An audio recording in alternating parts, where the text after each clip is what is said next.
പ്രിയപ്പെട്ടവരെ, വീണ്ടും ഒരു കാര്യം പറയാനുള്ളത്, കണ്ണൂരിൽ വീണ്ടും വലിയൊരു രാഷ്ട്രീയ മാറ്റത്തിലേക്ക് പോവുകയാണ്. കാരണം കണ്ണൂരിലെ പരിയാരം മെഡിക്കൽ കോളേജ് നമുക്കറിയാം, അത് എം.വി. രാഘവന്റെ ചോരയും വിയർപ്പുമാണ് പരിയാരം മെഡിക്കൽ കോളേജ്. കെ കരുണാകരന്റെ ആശീർവാദത്തോടെ അദ്ദേഹം 91 തൊട്ട് 96 വരെ സഹകരണ വകുപ്പ് മന്ത്രിയായിരിക്കുന്ന സമയത്ത് അദ്ദേഹത്തിന്റെ ഒരു കുട്ടിയാണ് ഈ Pariyaram medical college. His baby. Okay. പക്ഷേ ഈ പരിയാരം മെഡിക്കൽ കോളേജ് ഉണ്ടാക്കി കഴിഞ്ഞപ്പോൾ അതിനെതിരെ ഉണ്ടാക്കുന്ന സമയത്ത് വലിയ സമരം നടത്തി.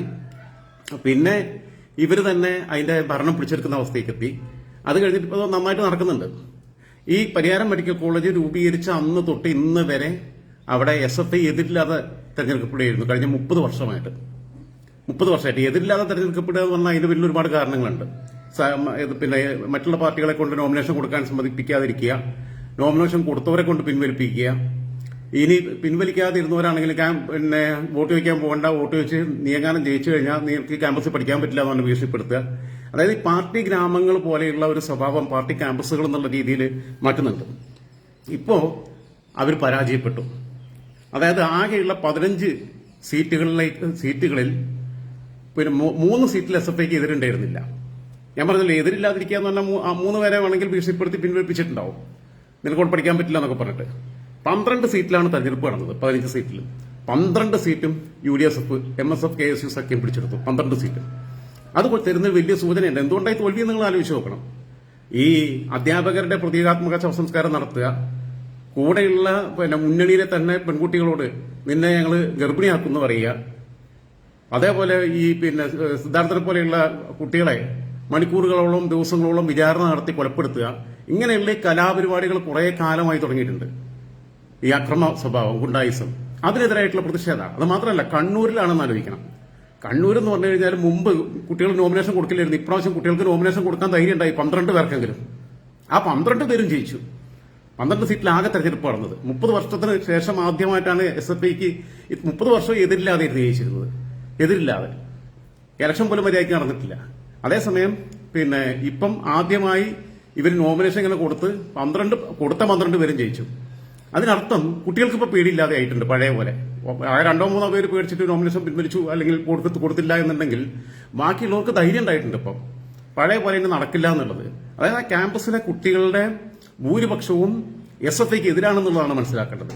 ഇത്രയും കാലം SFIയുടെ കൂടെ നിന്ന കുട്ടികൾ. അപ്പൊ ഇത്രയും കാലം ഇവരൊക്കെ പലരും വോട്ട് ചെയ്യാൻ വരാതിരിക്കുകയും പേടിച്ച് വരാതിരിക്കുകയും ഒക്കെ ചെയ്തിരുന്ന സ്ഥിതി ഉണ്ടായിരുന്നു. ഇത്തവണ നല്ല പോളിംഗ് നടന്നു. അതായത് ഇവർ പോടാ പുല്ലേന്ന് പറയാൻ തുടങ്ങിയിട്ടുണ്ട് എന്നുള്ളതാണ്. കാരണം കണ്ണൂരിലെ രാഷ്ട്രീയം മാറുകയാണ്. CPM-നകത്ത് തന്നെ പൊട്ടിത്തെറിയുണ്ടല്ലോ.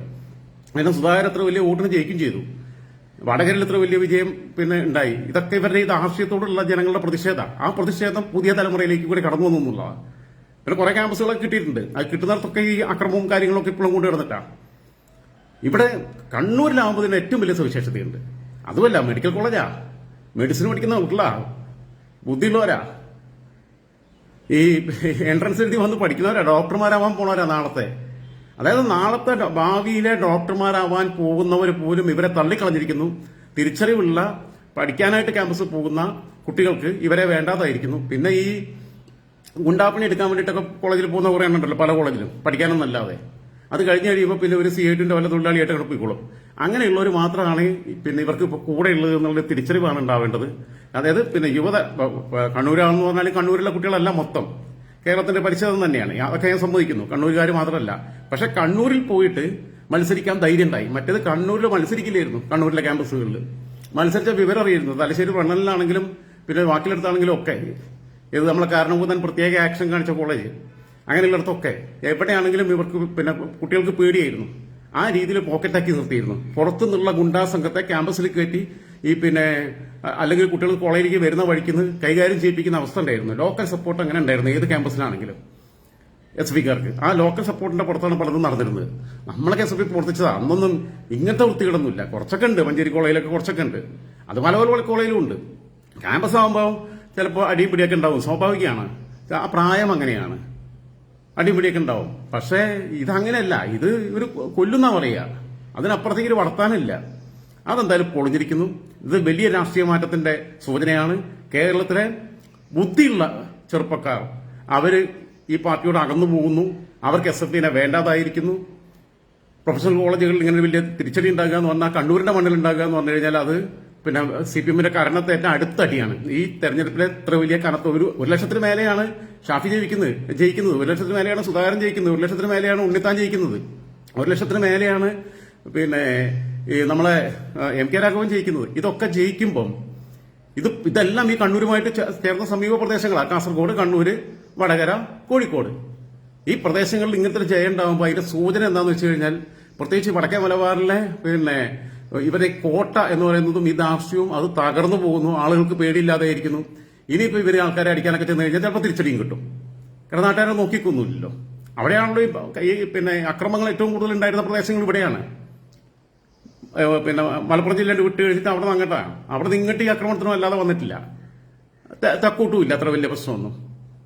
തെക്ക് ഏറ്റവും വലിയ പാർട്ടി കോട്ട, ഇപ്പൊ കണ്ണൂരെ കോട്ട തകർന്ന പോലെ തെക്ക് ഏറ്റവും വലിയ പാർട്ടി കോട്ട ഏതായിരുന്നു? ആലപ്പുഴയായിരുന്നു. കൊല്ലം പണ്ട് കോട്ടയായിരുന്നു. കൊല്ലം പക്ഷെ പിന്നെ പ്രേമേന്ദ്രനെ അന്ന് പിന്നെ പോയി മത്സരിച്ച ശേഷം ഇതുവരെ കിട്ടിയിട്ടില്ല. എന്തായിരുന്നാലും ഇതൊരു ട്രെൻഡായിട്ട് മാറും. മറ്റ് ക്യാമ്പസുകളിലും ഇനി വരുന്ന ആളുകളിൽ പിന്നെ ഈ KSUവിന്റെയും ABP-യുടെയും MSF-ന്റെയും ഒക്കെ യൂണിറ്റുകൾ ആരംഭിക്കും.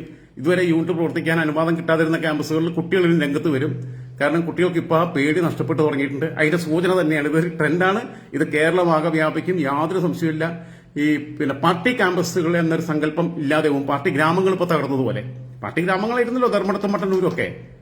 എന്തേ 50,000-നും 60,000-നും ഒക്കെ ജയിച്ച സ്ഥലത്ത് ആകെ 2,000 പിന്നെ 2,500 ഒക്കെ അല്ലേ ഭൂരിപക്ഷം കിട്ടിയത്. അപ്പൊ ബാക്കി അങ്ങോട്ട് പോയി. BJP വോട്ട് കുറച്ചു എന്ന് പറയാൻ പറ്റില്ല. BJP-യുടെ വോട്ട് BJP കിട്ടി. പിന്നെ BJP-ക്കാർ കുറച്ചു പേരൊക്കെ പിന്നെ ഇവരോടുള്ള എതിർപ്പുകൊണ്ട് സ്ത്രീകളൊക്കെ ഇങ്ങോട്ട് വോട്ട് ചെയ്തിട്ടുണ്ടാവും അക്രമ രാഷ്ട്രീയം കൊണ്ട്. എന്തായിരുന്നാലും പിന്നെ പരിയാരം മെഡിക്കൽ കോളേജിലെ പിന്നെ ഭാവി പിന്നെ ഡോക്ടർമാരായിട്ടുള്ള വിദ്യാർത്ഥികൾക്ക് അഭിവാദ്യങ്ങൾ.